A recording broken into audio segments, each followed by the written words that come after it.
We are speaking with the geopolitical analyst Bahauddin Foizee, where we'll be discussing the geopolitics of Asia Pacific.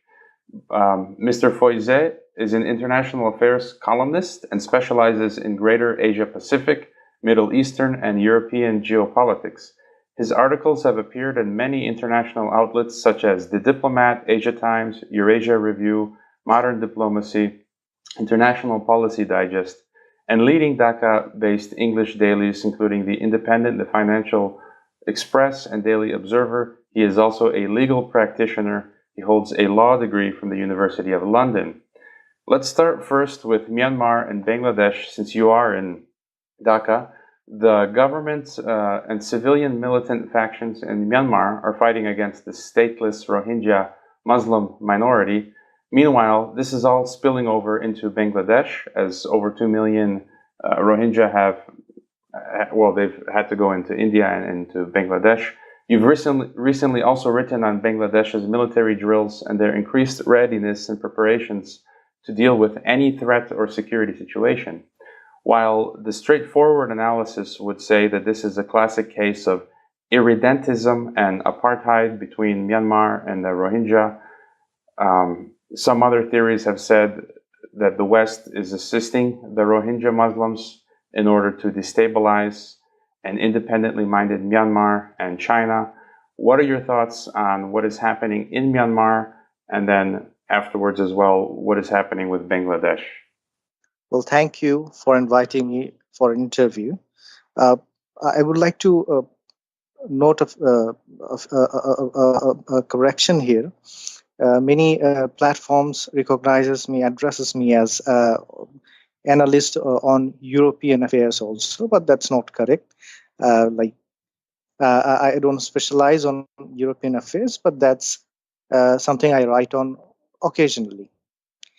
Now, regarding this Myanmar issue, this issue has been on rise since 2016. In fact, going back to 2012, there was one more, I would say, ethnic cleansing attempt like this, which has been happening now for quite a days. And it continued in 2006, now 2017. It is a further continuation of the effort to clean make an ethnic cleansing of the Muslim population in Myanmar.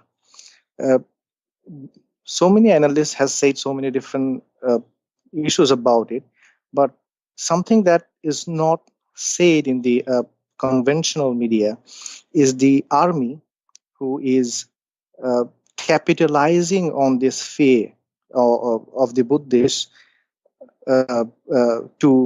so that they can control the Myanmar societies through the monks. And on the other hand, the ARSA, which is the Arakan Rohingya Salvation Army, that is a militant organization by the Rohingyas, and that is waging a war against the Myanmar army. They are also doing the same thing.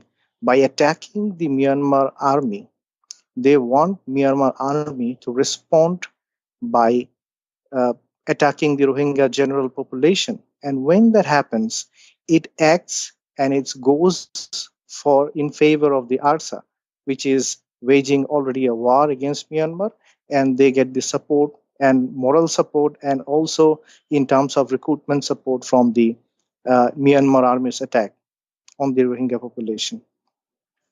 Now, what happens is when this Rohingya population is coming to Bangladesh, Bangladesh is also facing two types of problem. One is humanitarian problem. They cannot afford to, they cannot afford to provide foods and shelters for all these people. They're struggling a lot. The other thing is there is a security implication in the sense that the Rohingyas which are coming, the government authorities and the security authorities in Bangladesh are suspecting that there are militants, Rohingya militants, in the cover of the Rohingya general refugees who are coming and crossing the border in Bangladesh. So in that aspect also, Bangladesh is facing a very, very serious scenario. Recently, Inspector General of Police, A.K.M. Shahidul Haq, instructed field-level police officials to keep an eye on the Rohingyas following the allegation that some of them are being motivated to join the IS. However, there is not much clarity whether, or we don't know the facts that whether that these are the true or not, whether Rohingyas are collaborating with the IS or not. But the fear is there in terms of the Bangladeshi population. They are in fear. However, they also want to help the Rohingyas who are coming to Bangladesh. And in terms of the security issues in Bangladesh, which was already in bad shape from 2016, in fact 2013, I would say, which was in bad shape because of a series of attacks on the minorities, on the atheists, on the bloggers, and which continued till 2016 and outbursted as in the Holy Artisan attack, through the Holy Artisan attack. Uh, that incident actually changed the whole face of Bangladesh in front of the international community.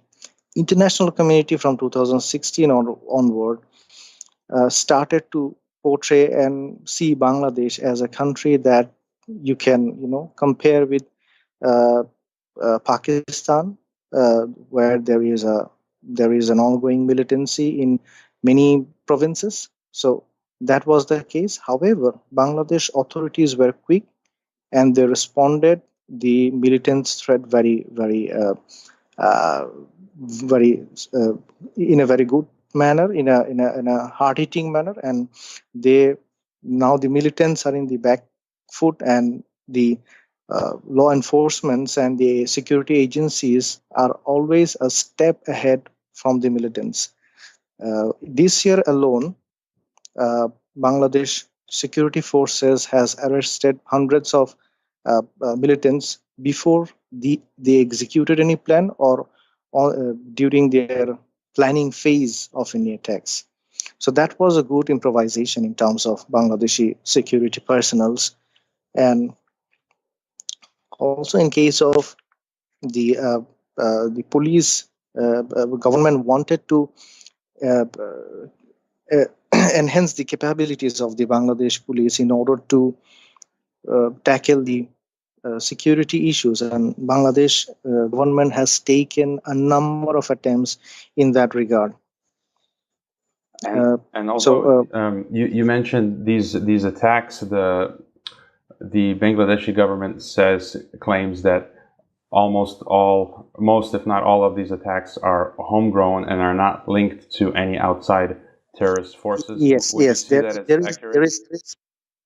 there is this debate going on between, you can say, the international community and the Bangladesh government, that the militants are homegrown. The Bangladeshi government is saying the militants are homegrown, whereas the international community, they say that they are the militants that are attacking in streets of Bangladesh are linked to either IS or Al Qaeda.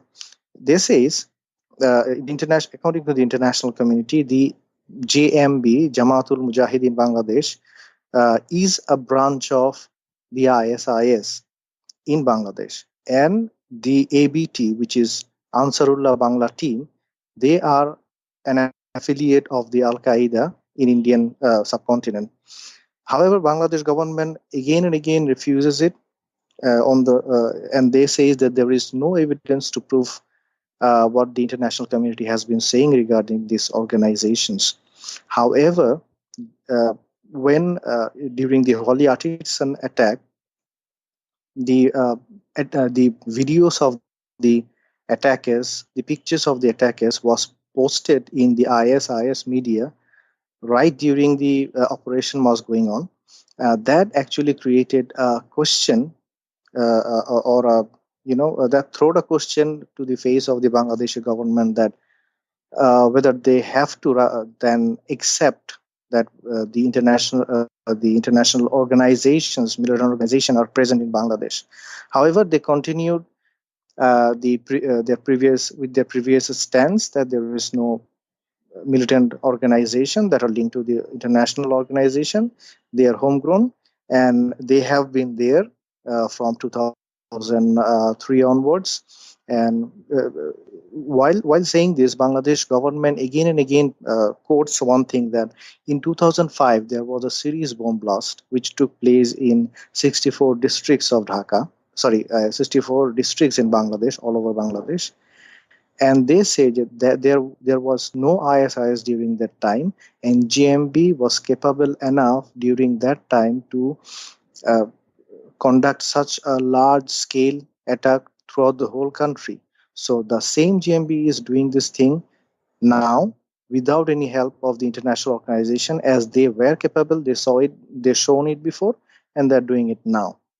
I will say that the Bangladesh government has done a lot in terms of tackling this threat, and I will say that there are other countries like Pakistan and say, for example, in some African countries, Bangladesh has done so many things with regard to tackling this issue, that they have been successful in curbing the militancy in the country largely. From 2016 July, if you say that attack on the holy artisan and immediate other attack on the Eid congregation in similar same month, after that, after July 2016 until today, there was very less attacks. In fact, the major two attacks has only saw two injured and one people died. Other than that, uh, there was not much casualties, and these major two attacks was taken place, one in front of an airport in Dhaka, and the other one in front of a headquarter of a uh, security agency called Rapid Action Battalion. Other than that, there was no major attack. There was few attacks that were in low intensity and that did not cause any casualties. So this is by far a success of the Bangladeshi authorities to deal with this and to curb the militancy. And if you say that, like, uh, then again, if we see that White House officials and the assessment from the White House, Washington, they again and again release reports that Bangladesh is a major threat, is a location. They they say that traveling in Bangladesh is risky as of yet. However, if you see the scale of attacks in Paris for last 1 year, or 2016 and 17, and if you compare that attack with in Dhaka, the ones that taken place in Dhaka, you would see the intensity, the casualty, the risk are far much lesser in Dhaka than what you can find in Paris. So, in that calculation, you can say a person in the streets of Dhaka is much safer than in the street of Paris. I'm not saying any other European countries. I'm particularly talking about Paris, because that has recently faced a lot of attack from the from the Islamic militants. So, if you compare that with Dhaka, Dhaka is a far more better situation, and somehow the some Western governments again and again have been saying that no, it's a risky place. The business and those reports from the Washington and others capitals of the Western countries are discouraging many businesses to enter into Bangladesh, and thus Bangladesh is facing foreign investment deficiencies because of these reports. And speaking of Washington, where would you place geopolitically Bangladesh within the geopolitics of Asia, Asia Pacific? Because we have this new great game going on. You've got China exerting its influence as the major player in the region. You've got Washington trying to lessen China's influence with this Asia pivot. Where does Bangladesh fit in to all of this? Well, before Bangladesh, I should talk about this Indian Ocean and India. Then Bangladesh is relevant because of India and China. So I'll say a little bit about these two. India has been a good ally of Russia for a long while, whereas Pakistan has been an ally of US. That is also for a long while. However, the the closeness and proximity of Pakistan with China has pushed US to make an alliance with India, very recently strategic alliance, and this alliance further pushed Russia away from India and towards Pakistan. And Russia was uh, already having a good relationship with China because of their common enmity or rivalry with US. So these are the players in the region. Russia, China, and Pakistan are seemingly siding at one side, and India and US are at the other side.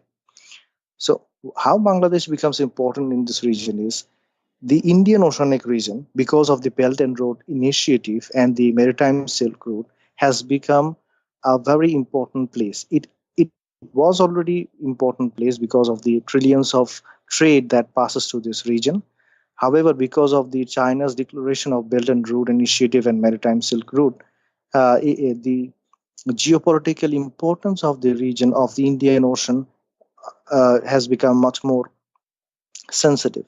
Now, China wants to avoid uh, going through the Eastern India Ocean, passing through the Eastern Indian Ocean, where there is U.S. naval presence and some Southeast Asian allies of US is there, and Indian naval presence is also there. So it is very difficult for China to pass that area, because if India and US wants to block China's commercial consignments in the Eastern Indian Ocean, they can easily do so uh, because of their heavy presence out there. And there is the Strait of Malacca, which is a very narrow strait where China can be easily blocked by Indian Navy and US Navy and the US allied navies. So what China wants to do, China wants a route from Bangladesh and Pakistan so that they can by land come to Bangladeshi ports and Pakistani ports, and they can avoid major routes that are sensitive and that are risky for them. Now, China is doing it with Pakistan under the CPEC, China Pakistan Economic Corridor. China would uh, send its consignment through land by Pakistani by the China will send its consignment through land in Pakistani port of Gwadar, in fact, and that consignment will be received by Chinese ships that will be standing in Arabian Sea, and that they will load the ship and they will go through the Indian Ocean, the western part of the Indian Ocean. Thereby, they will be avoiding the eastern part of the Indian Ocean, where there is a risk factor of US and Indian naval presence. So that is why CPEC has become very important for China to avoid the Eastern Indian Ocean and to avoid the Indian and US naval presence. Now, regarding Bangladesh, China also wants a route through Myanmar. China wants to reach Bangladeshi ports, and the similar thing they want to do with Bangladesh that they started doing with Pakistan under CPEC. Now, this initiative that China wants to do with Bangladesh is called BCIM, Bangladesh, China, India, Myanmar Economic Corridor, BCIMEC. However, in because of the Indian uh, disregard of this BCIM, China is thinking of excluding India and doing just BCM, which is Bangladesh, China, Myanmar Economic Corridor, avoiding India. So, in that, if that happens, what would we see in future? That China is coming through Myanmar in Bangladesh, and they are unloading their trucks and loading the ships and going through Bangladeshi ports and crossing the Bay of Bengal, Indian Ocean, and then reaching the Middle East or Africa, wherever they want to export their products, or from wherever they want to import petroleum or other fuel energies.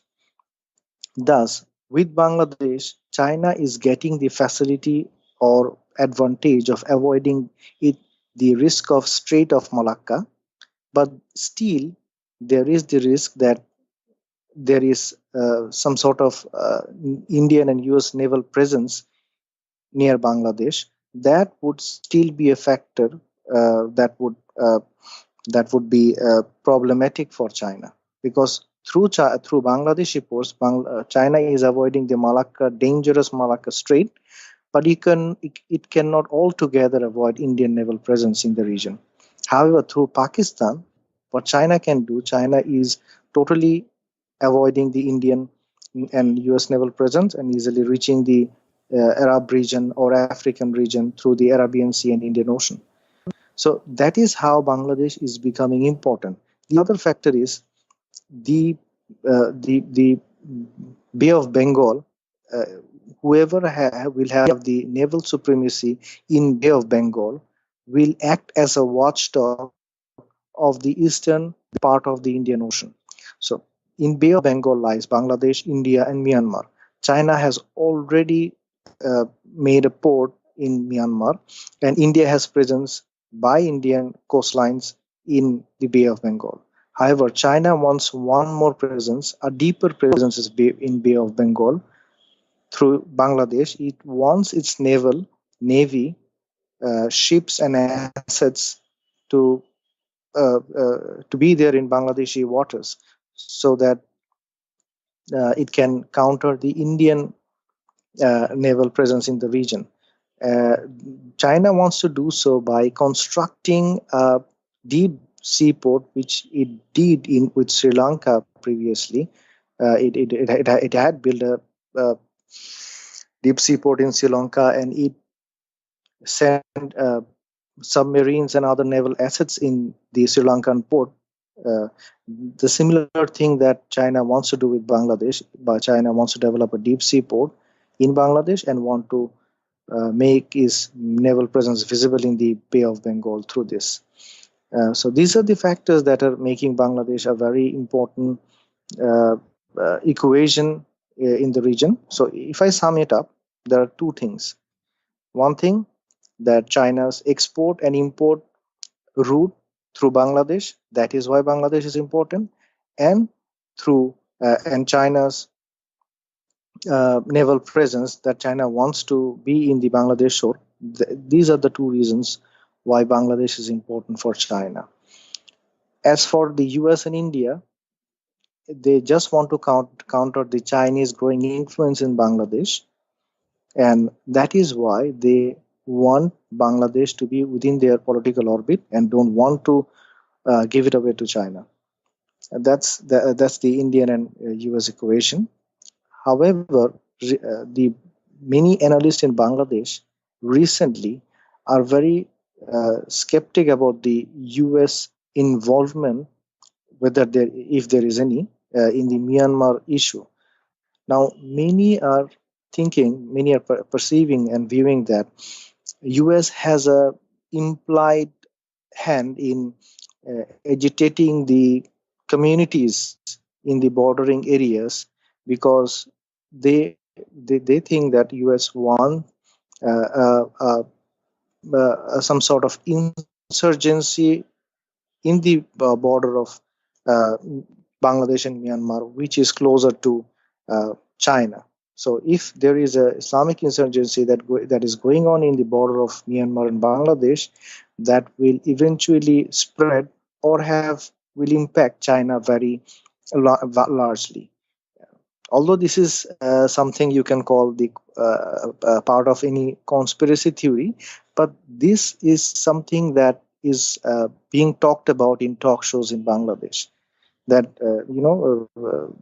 gradually, many talk show speakers are becoming very skeptic about the U.S. involvement throughout the world, especially the fact that U.S. is somehow uh, backing the insurgents in many parts of the world, including in Middle East. And is there, so people are talking about it, is there any sense any small piece of evidence to support that? No, there is no piece of evidence, and frankly speaking, I am not. I don't agree with them. But that is what actually, as I have said, there is a suspicion. There is from the part of many Bangladeshi analysts that something like this is going on in the Middle East, and this is coming in this area, this region currently. But I personally will not say that US has any interest in backing this kind of movements, insurgencies. In fact, this will, in a way, undermine US interest in many regions of the world. You recently wrote about how we had Obama previously when he announced in 2008-9 the Asia pivot, where the U.S. was going to increase its presence around China, Right. in Australia, where they introduced some military bases and so on. And Trump recently gave a speech, and he's going to continue that Asian presence of the U.S. And so it's no surprise there. It doesn't matter who the president is. The policy stays the same. You also mentioned briefly, and it's interesting you wrote about this because I asked many of my guests, will we see an escalation towards a greater military conflict between Russia, China, and the USA? And often many guests do not think that it will lead to a serious war because of the nuclear deterrent. And you mentioned because all are members of the UN Security Council. So what are your thoughts on Washington's Asia pivot? Yes, Obama has made this strategy, Asia pivot strategy, as his flagship strategy. And through this, he has started a trade contest against China that was aimed against China, and he started a trade contest and a military contest against China, centering this policy. There was a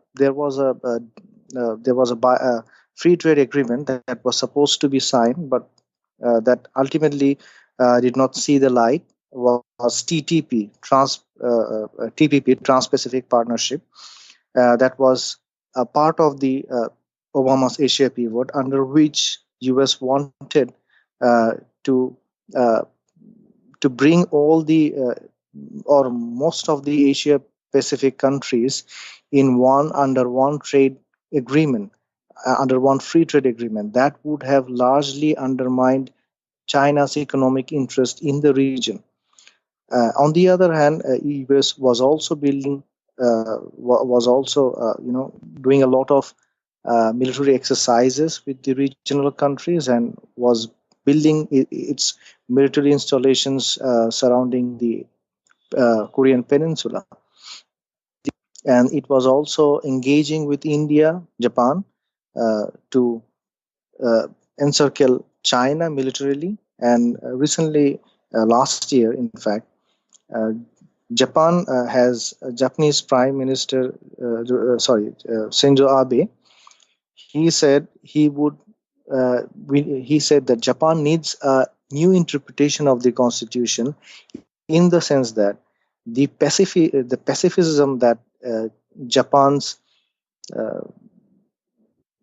uh, Japan's constitution promotes is actually to the extent that if Japan is not attacked, it will not attack anyone at first place. But if Japan is attacked, or if one of his allies are attacked, Japan will act in self-defense or allied self-defense. So this Abe's policy is also shaped by the Obama's Asia People strategy, which Obama instigated to encircle China. And these two things. Now coming back to Trump, uh, Trump wants similar thing. But not a trade war against China. What Trump wants, uh, military engagement with China, not in the sense that direct military engagement, but provoking China once in a while, and encircling China and making it clear to the Chinese authority, that Chinese government, that there are US installations in the region. So China should measure its act, measure its move, while it engages with the allies of the US, including South Korea, India, and Japan. The Doklam issue is a very clear example of what Obama or Trump has achieved, especially Obama has achieved. Recently, the Doklam standoff between India and China, in this standoff, China did not do much, whereas in other situations, China would have reacted probably with militarily.